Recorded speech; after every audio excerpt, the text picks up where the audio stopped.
Wieġeb mhux ħati u nżamm arrestat in-negozjant Jorgen Fenech li s-sibt filgħaxija tressaq il-qorti akkużat bil-qtil tal-ġurnalista Daphne Caruana Galizia.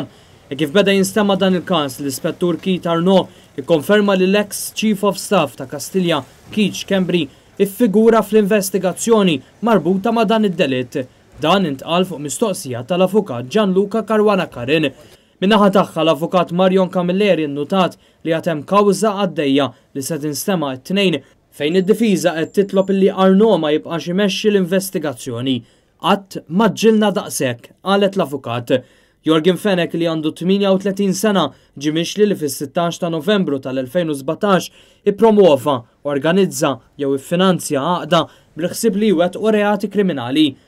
Li pparteċipa b'mod attiv fl-attivitajiet kriminali tal-għaqda inkluż iżda mhux limitat għal loti ta' informazzjoni jew ta' mezzi, materjal jew reklutaġġ ta' membri ġodda meta kien jaf lan jew l-attività b'mod ġenerali tal-għaqda stabilita li rrenda ruħu kompliċi ma' terzi persuni li ħsib li joqtlu lil Daphne Caruana Galizia jew li qegħdu l-ħajja tagħha f'periklu ċar.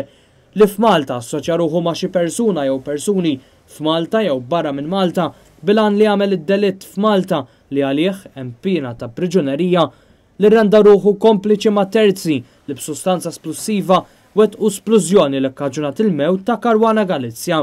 Matul is-smigħ tal-każ in-negozjant Jorgen Fenech baqa' b'rasu baxxuta fl-awla waqt li warajh kien hemm bil-qiegħda l-qraba ta' Daphne inkluż omma u missiera, ir-raġel tagħha u lieda u xi neputijiet.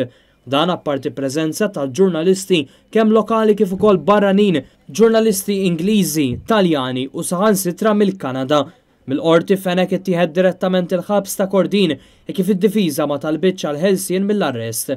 Prosekuzzjoni f'dan il-każ qed titmexxa mill-ispetturi Keith Arnaud u Kurt Zara. Id-difiża qed titmexxa mill-avukati Marion Camilleri u Gianluca Caruana Carin waqt li l-avukat Jason Azzopardi qed jidher parte ċivili għall-familja ta' Daphne Caruana Galizia.